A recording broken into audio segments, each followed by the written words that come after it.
Okay, our next speaker is Mr. Michael Morisi, Vice President of the Family Foundation, and we're delighted to have you here with us today, Michael. Thank you very much.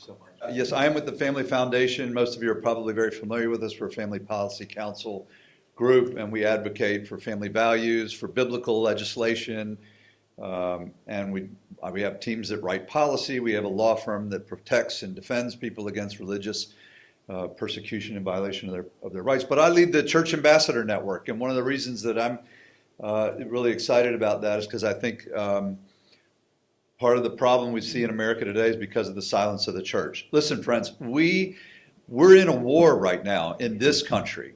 We're in a spiritual war, but I honestly believe that the Lord is kind of allowing this to happen for his purposes. This is a holy moment in our nation, and he's waiting for, this is the problem we have. Christians tend to retreat to their secret place and pray to God to come down here and fix everything. And he looks at you and he says, that's not what I do. If I was going to do that, I would have never had to send Jesus to the cross in order to empower you and equip you and give you the authority to do what you're asking me to do. We've been too quiet. I think what we preach in our churches today and what we as people of faith say is more important than it has ever been in our nation. A lot of people have become, especially Christians, have become fatalists. You know, we believe it's gone too far, can't be fixed, I don't know what we're going to do. Friends, that's the voice of Satan. That's what he wants us to think. We live today as if God never defeated death on the cross. We've forgotten that the authority and the power that he has, he gave to us. He's calling us as the church. I'm talking about both the Big C church and each and every one of us who call ourselves followers of Christ to now stand up boldly and be the loudest voice in the nation. But what breaks my heart is this incredible degradation of moral values that is now plaguing our nation.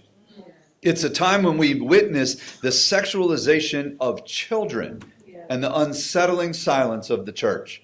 This disturbing trend has just now become a part of the fabric of our society, and I, for one, reject that because it's eroding the sanctity of innocence and it is undermining the moral compass that is what built our nation. We live in an age where the innocence of children is under attack every day.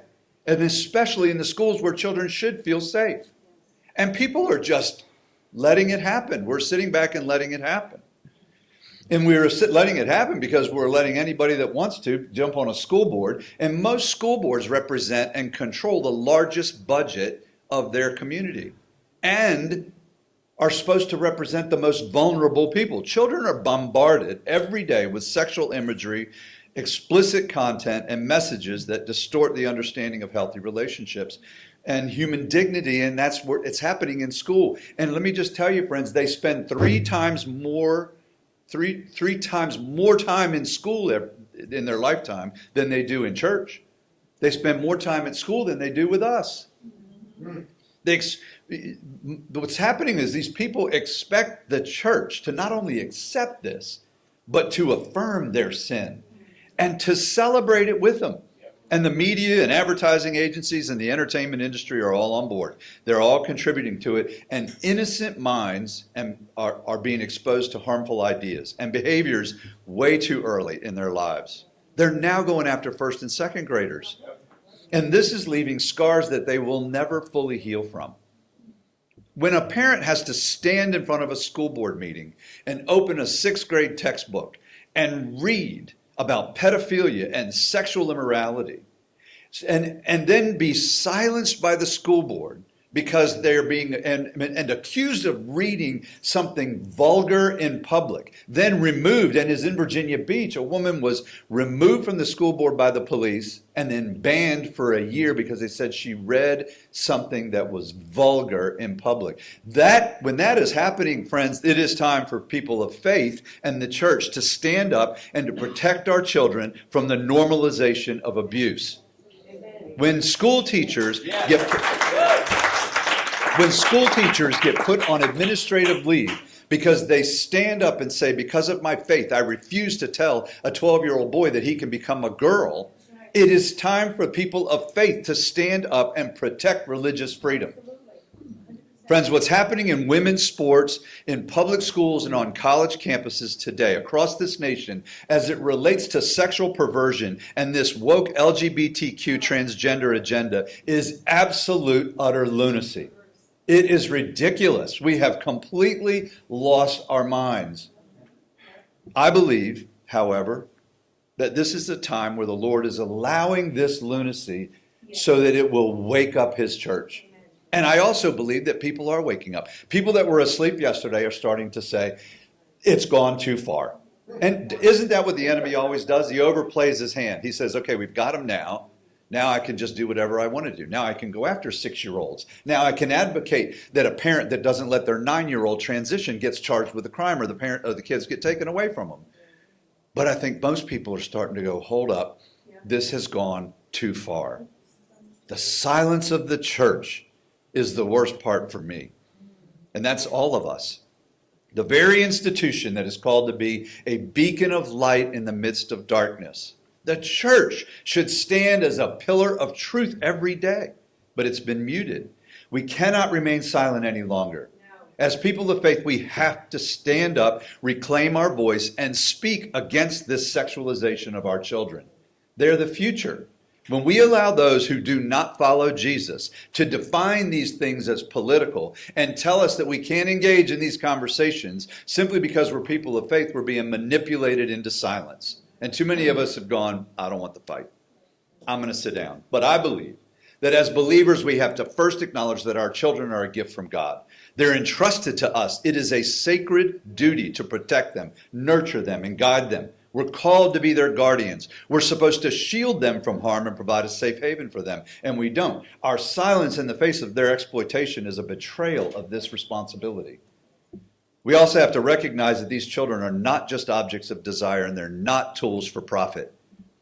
That's what's happening. These are young people with unique dreams and hopes and aspirations that their Creator gave them. We have to cultivate an environment where they are encouraged to grow, to learn, and to develop to become the best versions of themselves without this indoctrination that's happening. Sexualization robs them of their childhood, and it distorts their understanding of their own worth and their own value. The church needs to break its silence, rise up as a moral authority, and be a shining light in this darkness. We have to educate parents and guardians about the dangers of exposing children to inappropriate content and then guide them in fostering a culture of purity and modesty. We need to collaborate with like-minded organizations like all of you that are here, with organizations, with educators, policymakers, legislators to safeguard and protect our children. That should be their primary focus. I don't care whether you have an R or a D in front of your name. You ought to at least have the moral fiber inside of you to say, we all have to stand up and protect our children. Above all, we should remember the words of Jesus in Matthew 19:14. He said, let the little children come to me, and do not hinder them, for the kingdom of heaven belongs to such as these. Jesus cherishes children, and we should too. We need to rise up as people of Christ, of faith, and unite in our conviction to protect our children, nurture their innocence, and restore moral values that have been degraded. That's what we're doing at the Church Ambassador Network. That's what I do every day. I sit with pastors and have this conversation with them. I sit with legislators and have this conversation with them. There are a lot of legislators who proclaim their faith, talk about the Bible, use Bible references when they're running for election, and then sit up there and vote, completely appalling the Lord. They take their honor of Him and they set it aside to keep a seat, to keep that power. The problem that they've forgotten is that as pastors, we're called to be shepherds of the church. As government leaders, we're called to be shepherds of all people. God referred to them. Jesus referred to himself as a shepherd. He was the faith side, the ministry side. But he also called Cyrus, who was a Gentile king, my shepherd. He also told David to go and shepherd the people of Israel. We've forgotten that that's what we're called to do. We're seeing things that we've never seen before, but let's remember Romans 8:28. All things work together for good. The nation is headed to hell, but it's God's wake-up call, in my opinion, to the church and to all of us as followers to just engage with his people, and stand boldly in love for him against the efforts of an enemy that are determined to destroy what God built, what he created, and that is the family. I pray every day for all of us that God will just grant us the courage, the wisdom, and the strength to stand against the sexualization of our children and the degradation of our moral standards. And let our actions be a testament to the love and the righteousness of Christ. Thank you very much. I appreciate it. Thank you very much, Michael. Thank you so much. In any case, my question is this. We estimate in Maryland there may be 6,000 churches, ballpark. I'm assuming in Virginia it might be 8 or 10. 10. What percentage would you suppose you have been able to get your arms around and partner with? Is it 10% or 15% or 20% or whatever that are kind of simpatico with the Family Foundation message and more importantly even a renewed activism by Christians? Sadly, out of 10,000 churches in Virginia, there's probably, I might ask, and I haven't been to all of them, obviously, but of the group, let me just say this, out of the hundreds of churches that I have, pastors that I've met with, maybe 2 or 3% are on board with this. Most stand and they say, I got a good thing going here. I've got R's and D's in my audience. I don't want to offend anybody. I don't want to make anybody feel uncomfortable. I was at a conference a week ago with 800 pastors in the room, and the lead pastor that was hosting the conference stood up, and the first thing he said was, I don't preach politics from the pulpit. And you know what he said was the reason? Because I want Republicans and Democrats to both come to my church and feel comfortable. That's the problem. We're people pleasers now from the pulpit. They're more interested in their budgets and recognizing, they fail to recognize that the provision and the people come from God. If you're truly a shepherd and you honor him, God will bring the people and you shouldn't have to worry about your budget. But they don't. They've forgotten that. And they've realized now I'm running a business and so I have to keep everybody happy. And by keeping everybody happy, you're sending people out who believe that they're doing well because they've gone to church on Sunday. And in reality, one day, sadly, and it should break a pastor's heart, they're going to hear, go away from me because I never knew you. But Pastor, is there not the potential to solve that problem somewhat by differentiating between politics, as you said, versus policy? Whereas politics is a little bit more verboten and difficult, but policy is a different matter. Absolutely. I mean, do you get any traction going down that road? Well, I do. The challenge there are a lot of pastors who will sit with me and say, I understand. I understand the issues of the sanctity of life and of marriage, a biblical definition of marriage, and the fact that God did not make a mistake when he knit you in your mother's womb about the gender that you were going to be. They all will agree with these things, and they'll agree that they're biblical moral issues that should be preached from the pulpit. They're afraid to do it. A lot of pastors will admit they have a spirit of fear because they're afraid half their church is going to get up and walk out the door. And the thing is that we've gotten, as a society, we've gotten to the point now where we show up in church on Sunday, we feel good about ourselves. But in reality, we're not supposed to. We should show up in church on Sunday and feel a little bit of conviction because we should be, based on what's being taught to us, we should have this all of a sudden feeling of, oh my goodness, I'm not actually living the way I'm as good as I should, which we never will, but at least that pursuit. We don't go to church to feel conviction. No one wants to feel that. When I usually preach as a guest in churches, I'll warn them up front. Okay, some of you are going to feel some offense. What I would like for you to say, to just give me some grace and say is, maybe this is just the love of God is convicting your heart because he knows that there's something that you need to learn today. I just want to make one statement. You know, we have done an awful lot of work with Riley Gaines, who I'm sure you're familiar with. Riley was the swimmer. One of the things that are so profound, and anyone in this room that has a daughter should be able to really feel a gut punch for this, that she said is that at 19 years old, I should not see a man naked for the first time in the locker room of my school. Let's just face it. I mean, it's ridiculous that we are even discussing this in 2023. Mm-hmm. Well, it's a perfect trifecta. The Family Foundation also has an action team, and we do training for those citizens who are interested in running for local office, especially focused on school board leadership. And we also do a lot of canvassing. We knocked over 200,000 doors for Governor Youngkin and his team and have probably not in the 30, 40,000 range already for this year's delegate and House of Delegates. As you know, all of the delegates and all of the senators for Virginia are all for election in a couple of weeks. And it is so critical. We are also very strongly advocating for the governor's Get Out the Vote campaign, because historically, conservatives and Republicans don't do it absentee voting. They have historically waited until election day, and then let's just face it, if it's snowing or the line is long or you get off work from late and don't feel like it, we just don't show up. And what we are seeing this year in polling is almost 4 times the number of conservatives are getting absentee ballots and voting in advance. That is a really good news for us, because I believe that if we can take the balance of power back and have both the Senate and the House this year, we will see this governor change the course of Virginia in a powerful way. And then, of course, I've got to put my 2 cents in with the church. I believe that if we get out and it's not just the Big C church, it is everybody out there who says that they are a person of faith.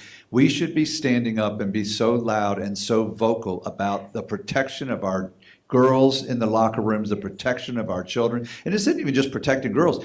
Think about the mental health of a young boy who decides, okay, I'm going to be a girl today and I'm going to go in the locker room and take off my clothes. Everyone thinks that it's because he has some interest in seeing women, but it's really not that. When you really look into the mental health side of it, we have a crisis in our nation.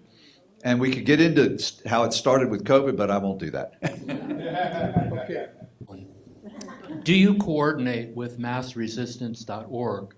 So I'm not familiar with that organization. We do have the Founding Freedoms Law Center. We do file lawsuits when people have their religious rights violated. We also file lawsuits against school boards who break the law. In Suffolk a few weeks ago, a woman who was had her 2 minutes to speak. At the end of it, said she was going to close in prayer, and the superintendent of schools told her it was illegal for her to do so, and he silenced her and asked the police to clear the room. And as the police came forward, the entire room broke into the Lord's Prayer. It was beautiful. So we do that. And we have I meant to mention also, we have speak up groups all over Virginia that are all just citizens who are going to school board meetings every single week to advocate for the rights of our children. Really excellent question, and one that I'm still doing a lot of digging in. I will say that the Muslim faith is their structure and their organization, their leadership, everything about them is much, much more unified than the Christian church. Unfortunately, in the Christian church, pastors are the head of their own, even in large denominations like the SBC, which is probably one of the largest ones in the nation. Each pastor is responsible for his own church. That it's not an oversight, where in the Muslim faith it is. They have a very tight structure of oversight, and everybody walks the same way, which is actually would be wonderful if the Christian faith did that. I don't think we'd be sitting here. We wouldn't be having all these discussions right now. Right. So it's just it's a challenge. It is a challenge. It's a challenge to get. I mean, I'll invite groups of pastors to grab lunch with me, and one will find out that another one's going to be there, and then he won't want to come. I mean, it's gotten to the point where it's that bad. I'll invite a group of pastors to come and have coffee with a delegate right before she gets ready to go to session in a public place in a Panera Bread, and they will not show up because they're afraid someone will see them sitting with that delegate and may disagree with them and walk out of their church. Yet when I have the meeting in a private room, they'll all come. They are interested. They want to hear about it. They have just been manipulated into silence by, like I said earlier, by people who don't even follow Jesus. They're not even followers of Christ. They're actually people who would like to see faith gone. They're the same people who advocated for closing churches while strip clubs and liquor stores stayed open during COVID. So it's a mess. It's hard. It's hard. Are you doing one of the follow-up question, are you doing anything with the other religions, interreligion? Because we are a country for free religion, so freedom of religion. So have you guys thought about it, or would you consider it? I'll sit down and talk to anybody, and I will peacefully disagree. And I mean, listen, I get The LGBT community comes after me every time I go speak somewhere, especially if I'm on a college campus. And the only reason that I end up getting them to not throw stuff at me is because I'll sit down and talk to them. I'm not going to affirm their behavior, and I'm not going to resist telling them that the lifestyle that they're living is contrary to what God wants. That's what the other side wants us to do. They want us to affirm their behavior and say, okay, it's okay. You can love who you want to love. You can do what you want to do. But it's not because I want to be right. It's because my heart breaks for you because you're deceived and you're going to end up in a bad place. Not only that, you're not going to be able to experience peace and comfort and joy while you're here, not even talking about what eternity is going to be like. So to answer your question about interfaith gatherings, we do them. Sadly, I've done a few. The challenge is you get in a room with Muslims or even with Hindus, and you start talking about faith in Jesus, and they will fight you. They no longer want to talk about it because everybody wants to believe that they're right. And for us, it's just, well, listen, the only true word is the word that's in that Bible to me. I'm not gonna change my mind and say, okay, maybe you're right, maybe Muhammad was better. I'm just not gonna do that. And so if you don't do that, they will fight. It ends up not being as peaceful as it should be. Everybody is like, Mike, please don't pick up the mic again. I don't know how to answer that question. I mean, I'll tell you something that goes back to we've got to get serious about who we put into office. And I'm not saying it has to do with a Republican or a Democrat. It's got to be somebody who has conservative values and moral values, someone that you want your kids to look up to because they're a leader. That's the issue. And what Zach said earlier is so true. I would have no problem sitting in a room with people from every single kind of religion that there is if we could just focus on the topics that are important to all of us, and family is that. So I'm all about it. Yeah, let's hear a round of applause.